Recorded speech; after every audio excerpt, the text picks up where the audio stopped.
After 20 minutes of warming up, I think we're ready to go. Good afternoon. It is October 4 of 2022, bargaining session number 1 for 22-23. And just to start the introductions, I'm Michael Spellman, Chief Negotiator for the district.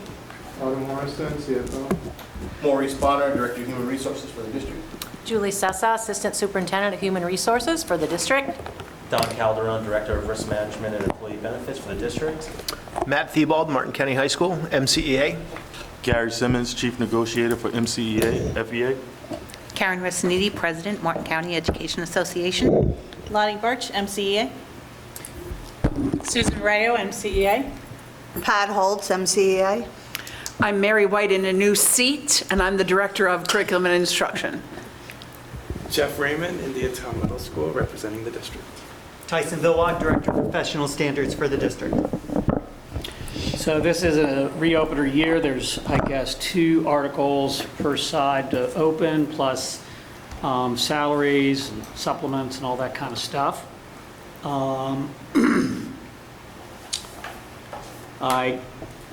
As I recall, last year, we said, well, the union goes first, and we ended up with alternating, right? So I thought we should just do that again. You good with that? So what do you want to reopen? Well, being that the MCEA contract expires on June 30th of 2023, and that leaves next school year will be full book. Right.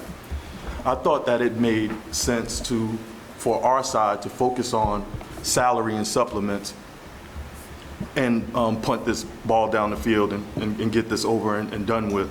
And anything that wasn't incredibly outstanding, we would hold that off until full book session. So we plan to present salary and supplements as well as the Millage MOU. Okay.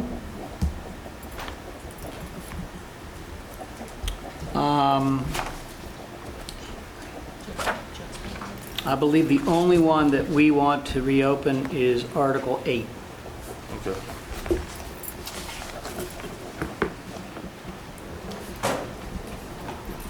Now, if we could talk about timing, insofar as this was something I know came up last year during the first session, and perhaps our ground rules should have been more codified. We wouldn't have gone to 23 or 42 sessions or whatever it was.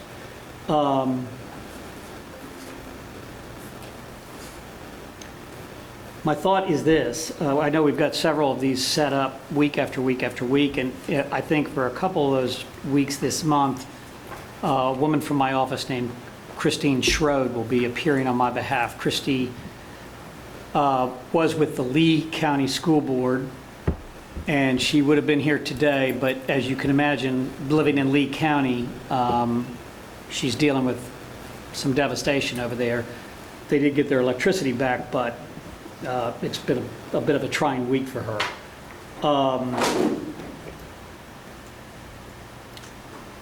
But my thought is that we have a proposal to you on Article 8 by next week. And then what are your thoughts as far as when we can get a salary proposal? I'm happy you asked that question. We were preparing to bring a salary proposal here for the first session to try to get this wrapped up as soon as possible. Our bargaining specialist, Jonathan Tuttle, he's based out of Naples, and they received some devastation. He just got his electricity yesterday, and I have a meeting with him tomorrow morning, and then hopefully our team will be meeting on Thursday evening to create that salary proposal to have it on the table next session, by session 2. Great, great. Would it be too much to have an agreement, informal agreement, that we would have all proposals by the 3rd session? That would be my honor to have all by the 3rd session. Okay, great. Well, that sounds good.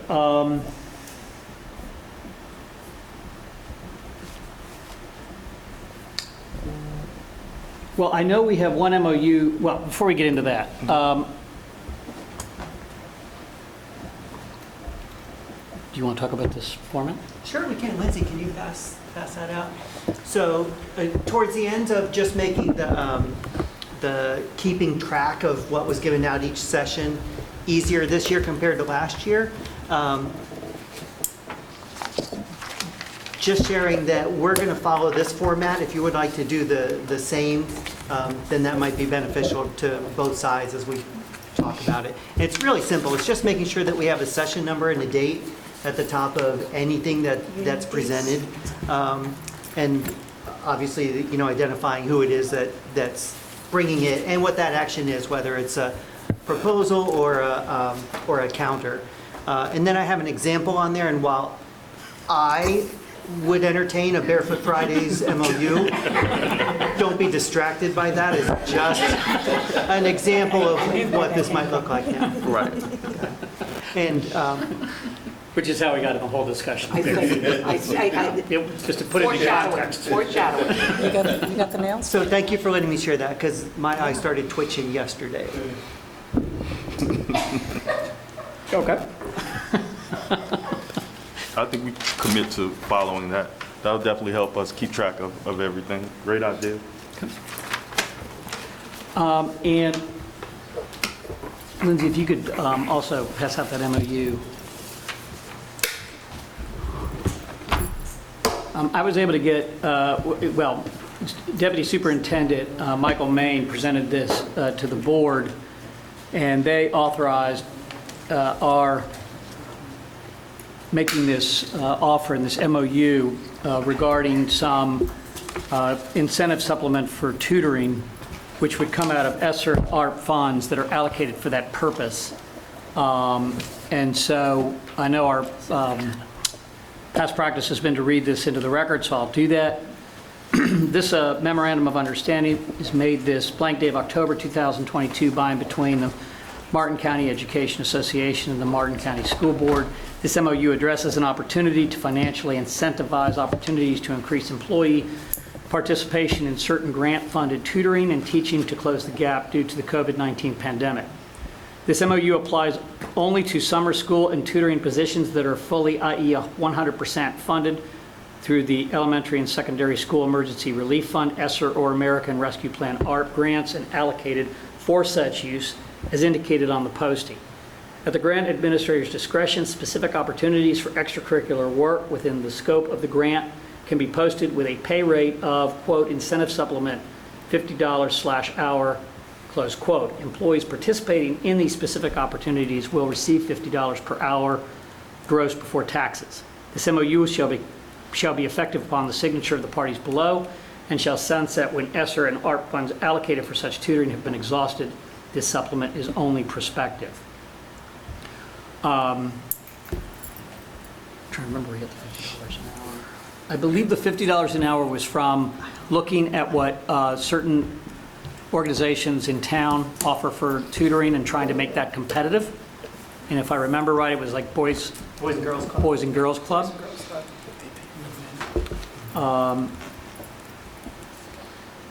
And to the extent that we can answer any questions, let me know if you have them. Michael? This has been sent to the Department of Education because that is another organization that also has to approve it because it is federal funds but funneled through the Department of Education. Okay. So it would be contingent upon their approval. Could you explain the last sentence, the supplement is only prospective? Yeah, so it would not be retroactive. It wouldn't be for Okay, just tutoring that moving happened forward. last summer. So if you did it last year, you don't get $50. Okay. Correct. Thank you. Sure. You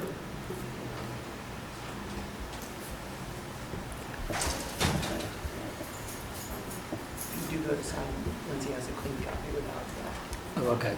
Okay.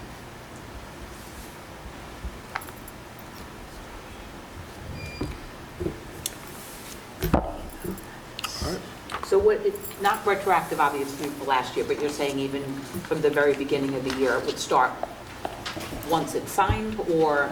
That's correct. Okay. And this could be signed today, but it has to be, still be approved by the DOE, so. And That, And so once it's approved, then it would be effective back to when we signed it. Okay. how would, like, are you going to let for different, because there's already tutoring opportunities out that are $25 an hour, so how would somebody would know be that was fully reposted. funded? Those postings would come down, as I understand it. So and it then would that's why list, It refers to the Okay. posting. The new posting would go up for the new position. okay.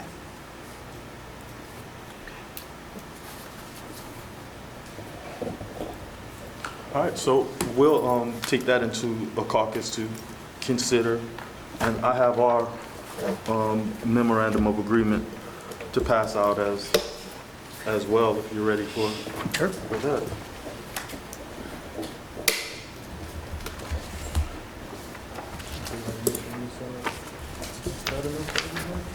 Yep.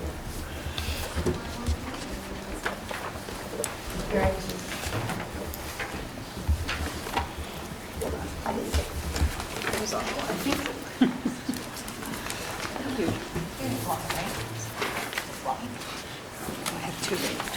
Oh, that's okay. Probably need to- I got one. I think there's plenty.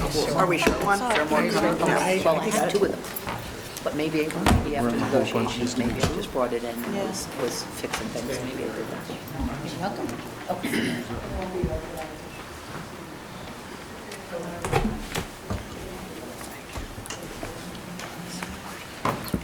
All right, so if everyone has a copy, I'll continue with the past practice to read it into the record. So this is a memorandum of agreement between the School District of Martin County and the Martin County Education Association.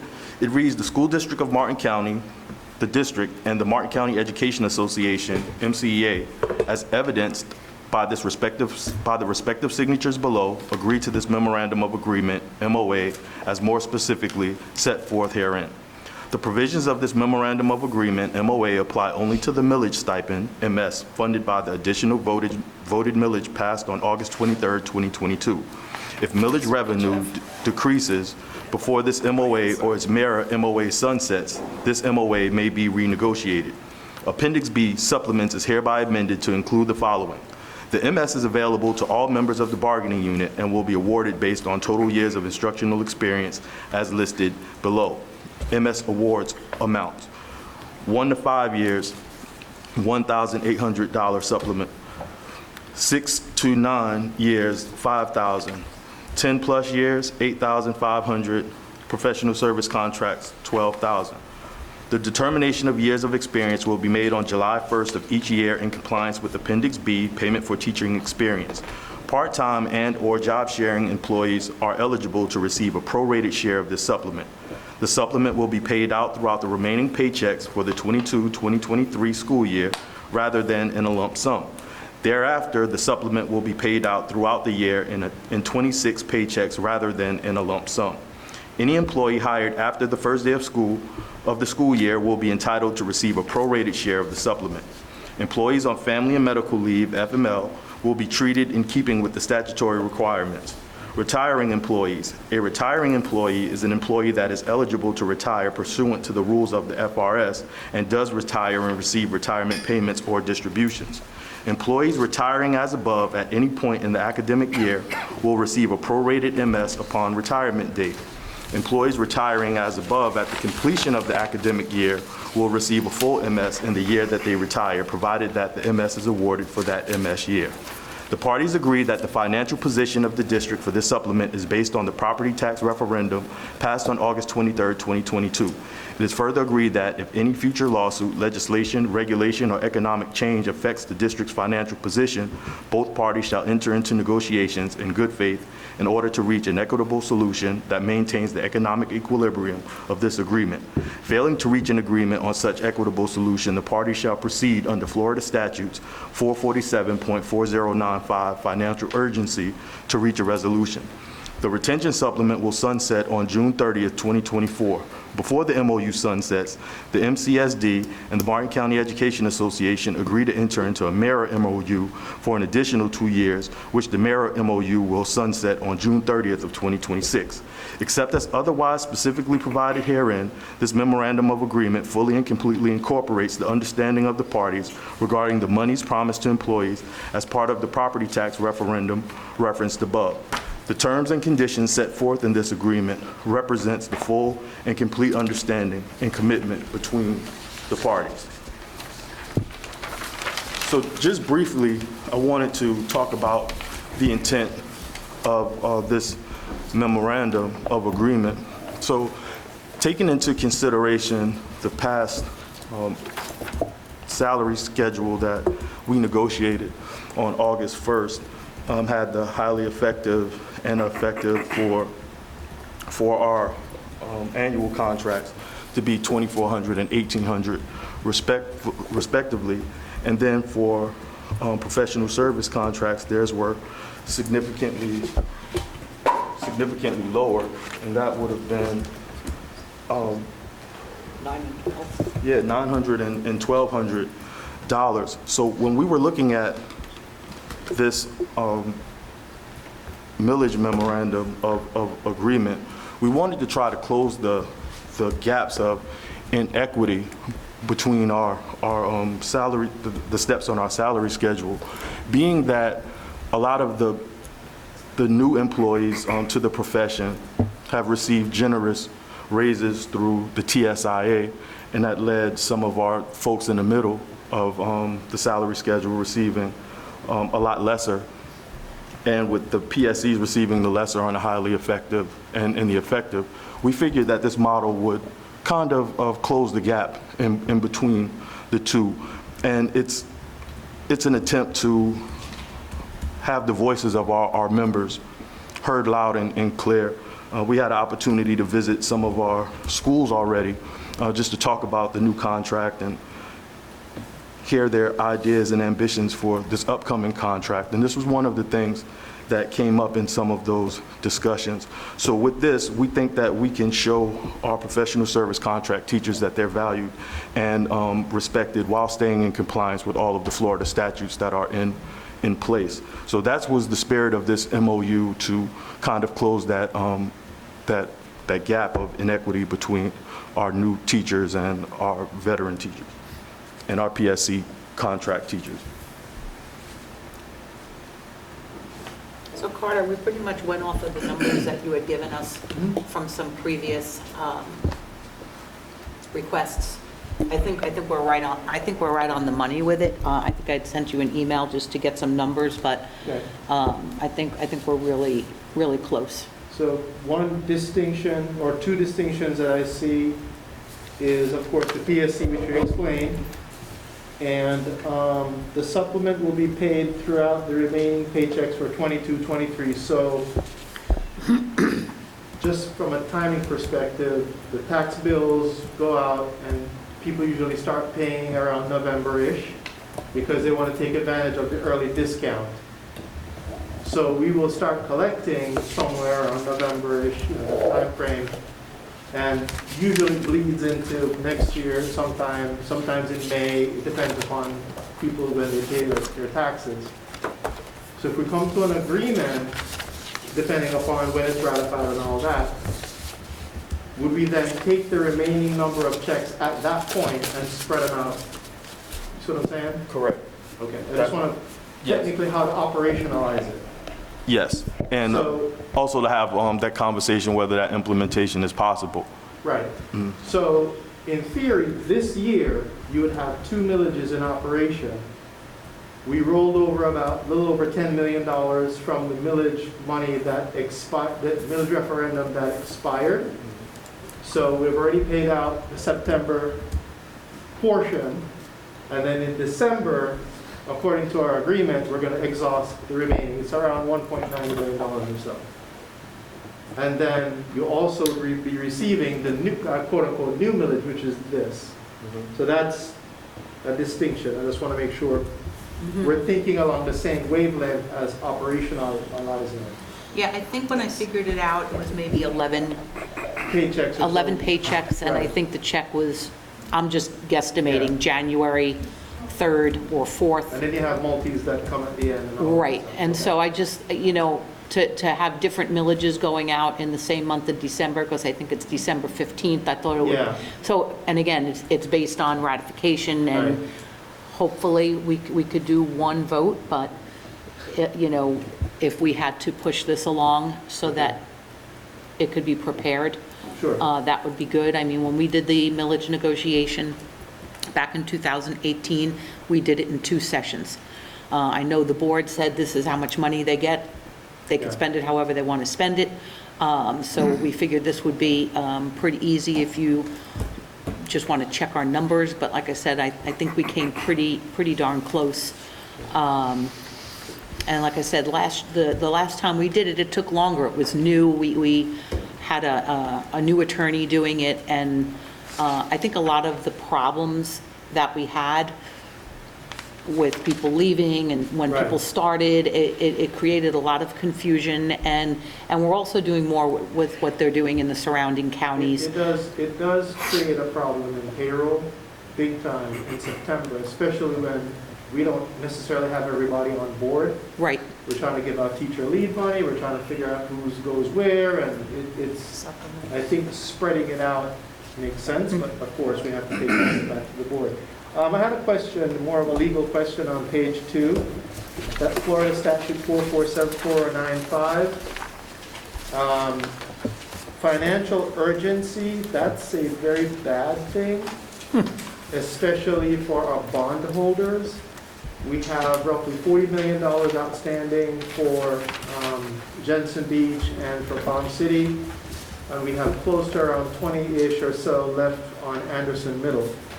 If we were to declare financial urgency, then there are some continuing disclosure requirements that I have to make to those bondholders. And so I don't know if that's the special magistrate or what you were kind of thinking, if we would have an expedited review, or I'm not quite sure what that one, but I know financial urgency is basically when I can't pay my bills. And that's every month, just so you know, every month I get a survey from Digital Assurance Corporation that asks me, have any of these specific events occurred? And financial urgency, I believe, if I remember correctly, is it's a very bad thing for a school district to declare financial urgency. So I think message you're trying to convey is that we would get in front of some independent arbitrator or the school board or whatever that is to have a resolution. And then my final, more of a question is, the retention supplement will sunset on June 30, 2024. So the MOU technically covers 2 years, right? It covers 22-23 and 23-24. Could we do that MOU for 2 years? Yes, and so I watched the tapes from 2018 to refresh my memory. You're not allowed to do a 3-year. So you would have to do a 2 and a 1 and a 1. Right. And so, Well, it gives us some planning yeah. advantages. So with respect to your position on the financial urgency, it's not our intent to force an issue through financial urgency. What we was doing was trying to craft our language built upon a lot of our neighboring, existing neighboring memorandums of understanding. And if the district is cautious about that sentence, we can respect the sentence before and attempt to reach a resolution through good faith. But it's not our intent to put a gotcha clause in here to drag the district in front of a magistrate. That wasn't the intention. So we can discuss that if the district has concerns about that particular sentence. Good. I'm going to ask the same question. Go ahead. I don't remember which year we stopped being able to issue professional service contracts. Do we have? 2011. So every PSC is 10 plus years, so that's not an issue. Okay. Correct. It's actually if you were hired in 2008-9, that's the last year. that PSE was given out. Because you had to have your 3 years in to earn that. Okay, I just want to make sure we didn't have any July 1, 2011. 9-year Yeah. teachers that were on PSC, because that would have conflicted, so. Right, good. no, Thanks.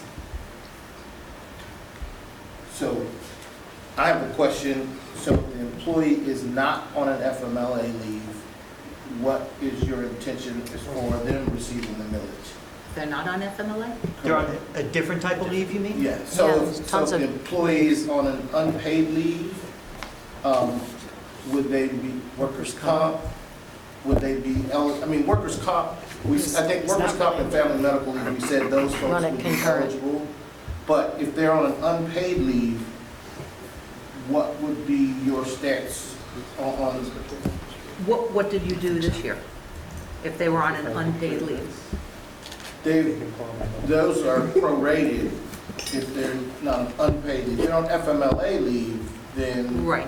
we granted them, but if someone's on an unpaid leave, So part of it So Oh, might if be someone's on an FMLA. unpaid leave, well, they don't get a check? unpaid non-FMLA, because some of those people, FMLA in accordance with the federal law is unpaid. It allows you to use your paid time if you have it. But so the person's not eligible for family and medical leave, or they've exhausted their family and medical leave, and they are now on an unpaid leave, what are you suggesting would be their payout for millage?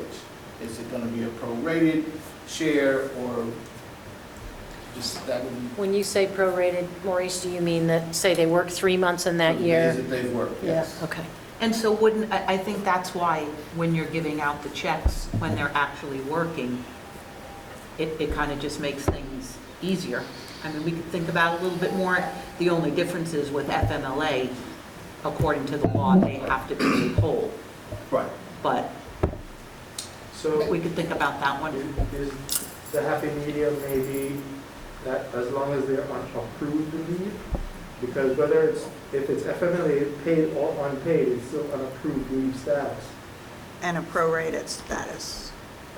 Well, the FMLA is not prorated. FMLA can't be FMLA prorated. is It not protects the prorated. spot, so. Right. That's saying that not on that. What, do we have a lot of these, and what types of leave, like, it could be a leave not having to do with health of another, like, could it be a professional leave, they're taking 6 months to do some professional work? Give me an example of what we have that So we they would have have- to consider. Someone has used because the FMLA window is a rolling 12, so if somebody went on FMLA last year, they exhausted all of their FMLA into this year, they're not eligible during this year to use FMLA, and if they needed to go out on an extended leave, then it's going to be unpaid at that point. I see.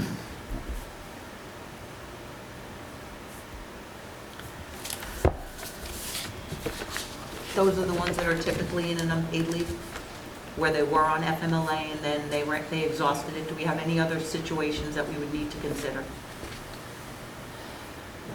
Well, if they didn't work the number of hours to be eligible, they didn't get it at all.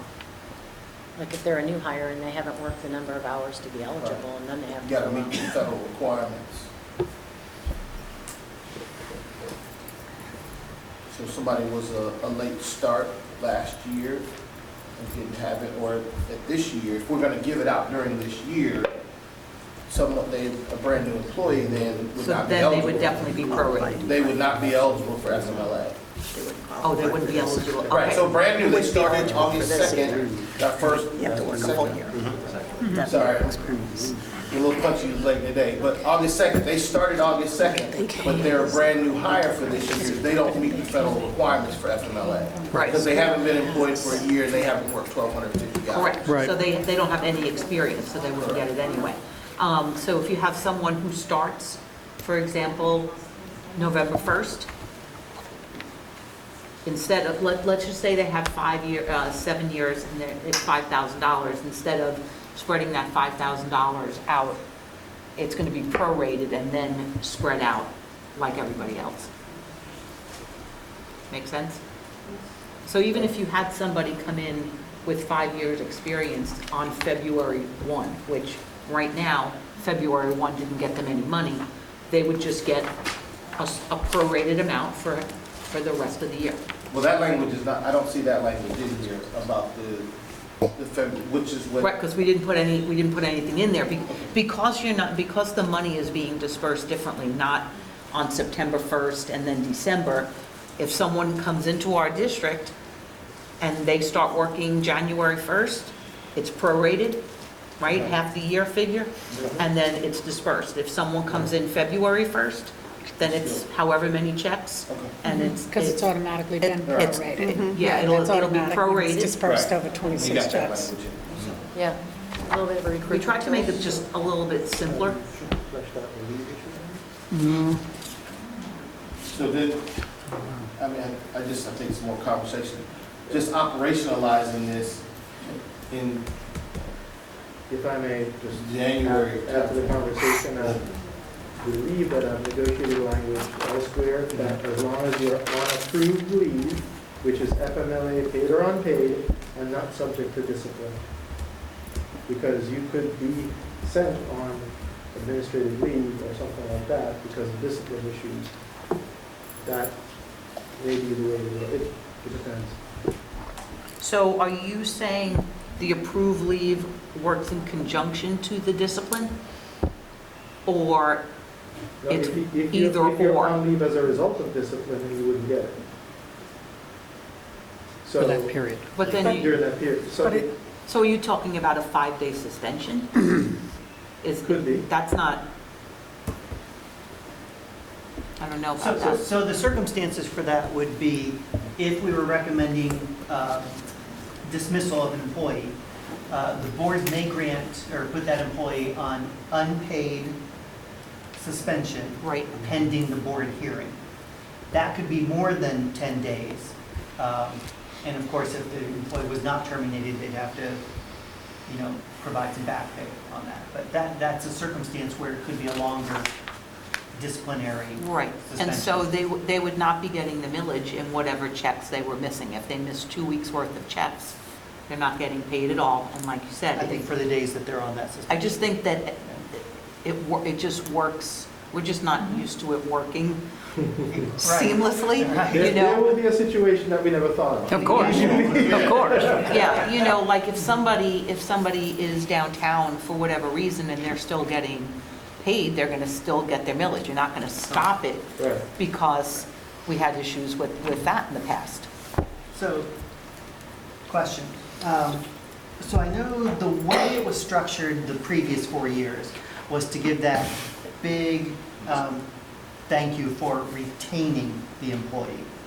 And so, am I thinking correctly that this forgoes that kind of like retention incentive?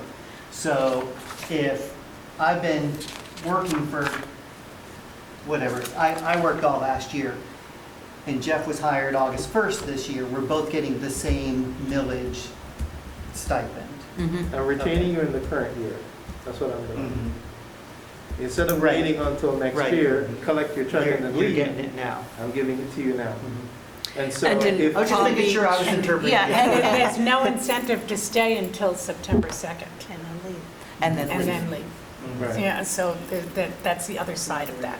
So Tyson, you might not be aware of it, but I do meet with the Millage Committee, which is a body that the board establishes as an oversight. It's members of the public.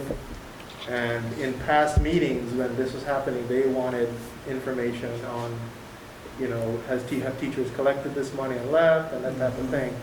So I think this, Yeah, that helps. And from a payroll perspective, Right. And we'll be this, doing the happy dance. and this, this I takes think care it's of good for the, recruitment as well, I do. yeah, and this, the way they wrote it And takes care of a retention. little snag we had with the, must be renewed for the next academic year. Yes. Yes, that was a problem And that I'm still working on. St. Lucie and Palm Beach all do it this way.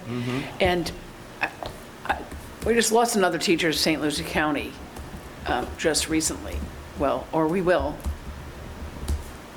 So, Yeah, we thought all around it was better. And I think when I read Palm Beach's language, it said not in a lump sum. So it's possible that their first 2 years, they did do lump sum and then changed. Possible, or else why would you even write it in there? I have one other question. So if someone is on a long-term leave and they're out there on FMLA for, or whatever type of leave we agree to, so they're out for the semester or for the year, what would be your thoughts on the payout for someone, say they're out for the first semester?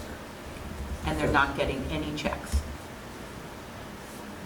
Not getting any pay. So if a teacher's on sabbatical, is that what you're talking about? No, I wasn't talking about sabbatical, but if they're on FMLA, they don't have, because the FMLA protects their job, whether it's paid or unpaid. So, but I'm out for an extent, half of the school year.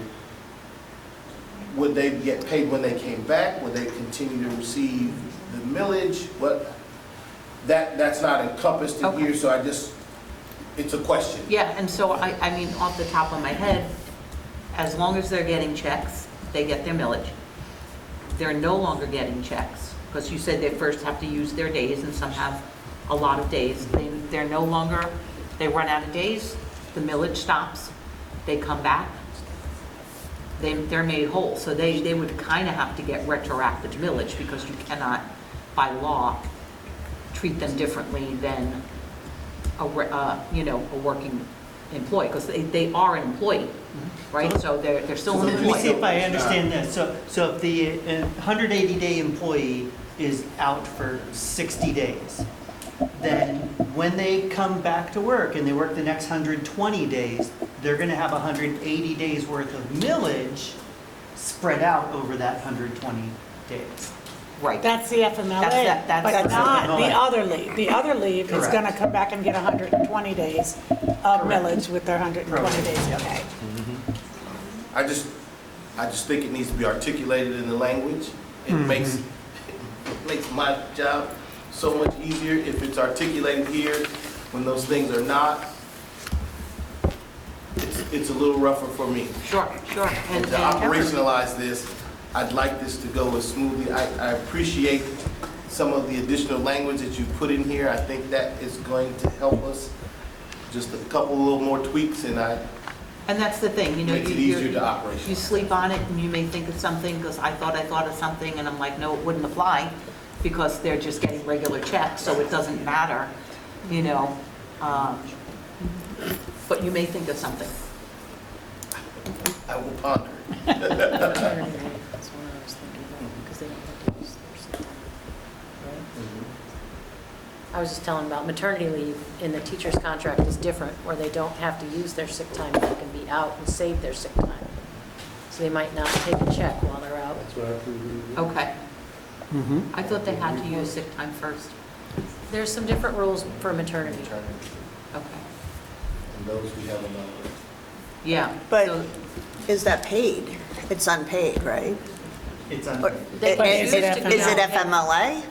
It's still FMLA, if it's it's a- unpaid. So when they return, They then would their still get millage, it. they'd still get that 180 They'd still get days the of full. millage, but you're not going to send them checks while they're being unpaid. No. It wouldn't be until they returned. Right? Need to play out the scenarios. Yeah. Yeah, How so would they that, within with the 30 lump sum? days, if they're on Like extended FMLA? FMLA When they come or back, they get whatever their check. you So they were think, here back. but You're the not thing is, penalized if when your checks start, your checks start, so why wouldn't the millage just roll right back in there? You know what I'm saying? Yeah, I'm just looking at Carter for seeing if that seems better for you all operationally. Approved seems to be the key term here. All right. But I just make some more discussion and get it down on here and then, Okay. thank you.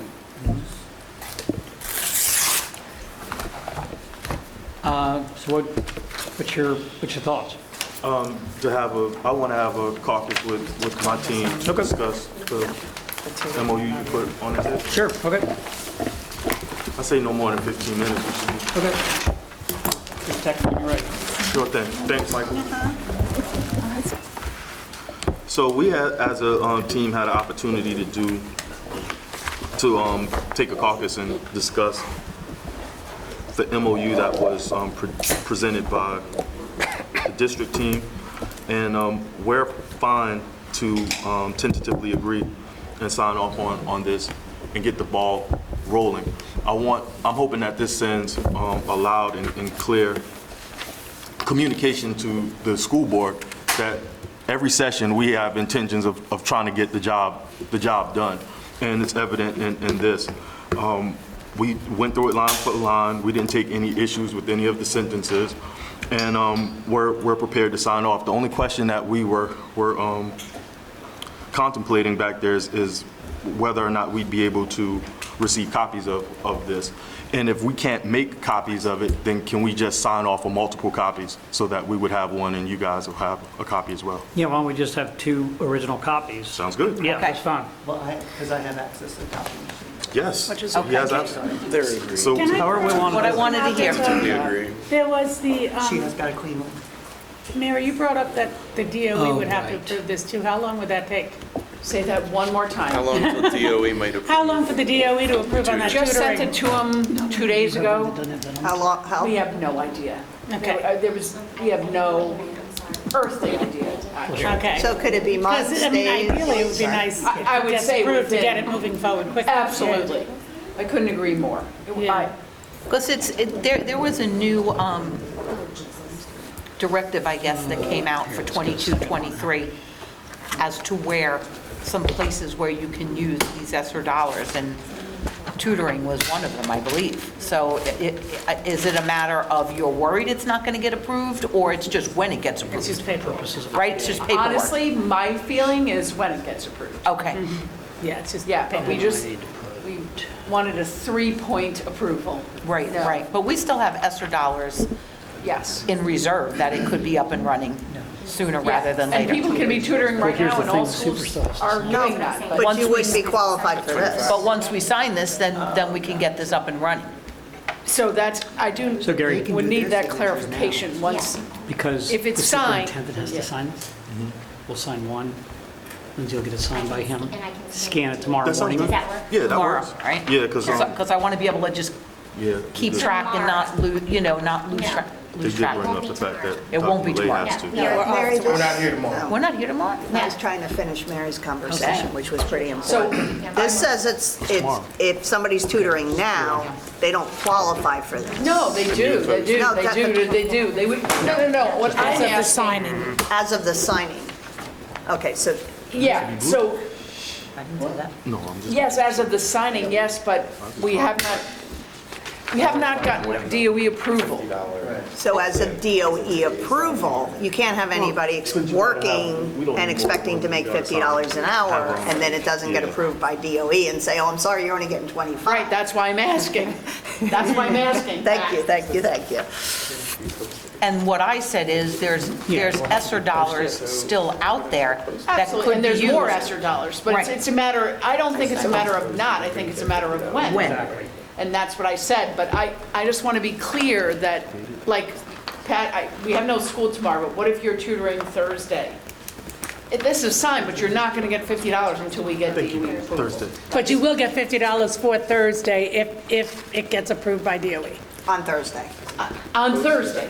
Well, Okay. But they're probably But doesn't it in have to be session posted, tomorrow. Mary? The DOE is Doesn't it have to be posted? Mary, it has to be posted.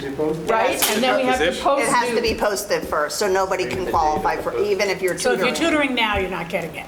Okay. Well, not under the Unless you current job. switch over to the new tutoring. Everyone will switch over. Everyone's going to switch over. Yeah. right. Everyone will switch over. Okay, There so- won't be an old okay. tutoring. So Yeah, the tutoring you do now doesn't count, but once it's clear as approved, mud. you get It's $50. automatic. once it's Well, posted, when you say automatic, there has to be a posted, that new seems to posting be with the proper dollar amount on it. So once it's posted, approved, that then date. you And then they go in and apply for it. They have to reapply? no, it's not a reapplication. No. I didn't say that, but they have to attach themselves to the job with the Yes. right money, or they're gonna get $25 Okay, Yeah, until it's posted. until it's properly done. okay, Am I wrong? No. okay. So, No, we need a, When you said Carter? automatic, that just scared me. Ain't nothing around here automatic, Karen. Nothing. You know this to be true. So, Carter, can you explain, because some people had some questions about how millage would be taxed if it was put in the paychecks? Would it be taxed as a bonus on a separate line? I believe it will be taxed at the ordinary rate, the bracket that you're in. When we pay it now, we pay it as a bonus, and then when you pay any wages as a bonus, it's automatic 25%. So it actually should save you on taxes, Okay. because it's part of your, It's part of your, they're calculating your rate throughout the year as Correct. opposed to... Part of your salary. Yeah, okay. I mean, that's what I thought, but I wanted them to hear it from you. Anything else? All right. Well, good session. Next Tuesday, 4:30, right? Correct. 4:30. 4:30 or 5? 4:30. Hold on, this is Tyson being obnoxious now. So we have... I'm sorry, is there another? There's no other Tyson. It says 5 o'clock again, So we have their MOU Yeah, to... it's an MOA, but yeah. MOA to consider for next session. We're We're bringing 8. bringing article language to you on Mine says 5 8 o'clock. for next session. And we've agreed that there aren't going to be, should something come up that we want to be an additional proposal, it'll happen by session 3. Correct. Yes. And they're going to bring their salary proposal back. Right. so I, under the guidelines of the TSIA, I had to send something in by October 1st. Yeah, I'm aware of that. And the DOE threatened that any school district that didn't submit something, the superintendent would get an invitation to come to Tallahassee and speak to it. So I submitted something. Not just a visit. So the DOE and I today were going through some of it. We're about 99% there. I don't want to get into specifics, but we're very close on agreement. The gentleman I'm working with is brand new to this, so there's some things I'm kind of showing him, and so we agreed to have a phone call tomorrow, so hopefully we can expedite the TSIA part of the wage negotiations. Okay. Carter, will you send me, or Gary, will you send me this in Word, please? Sure. The MOA? Absolutely. And so Carter, what is it exactly that you had to succumb to with this TSIA when we've reached 47.5 already? The 47.5 actually changes the game a little bit, and that's where we're kind of having how we apply the dollars. You don't want to share anything on that? I don't want to say, because they may come back tomorrow with a different interpretation, and I don't want to put something out there that might change. Okay. Okay. All right. See you next week. Yep. Thank you. Thank you, Mary.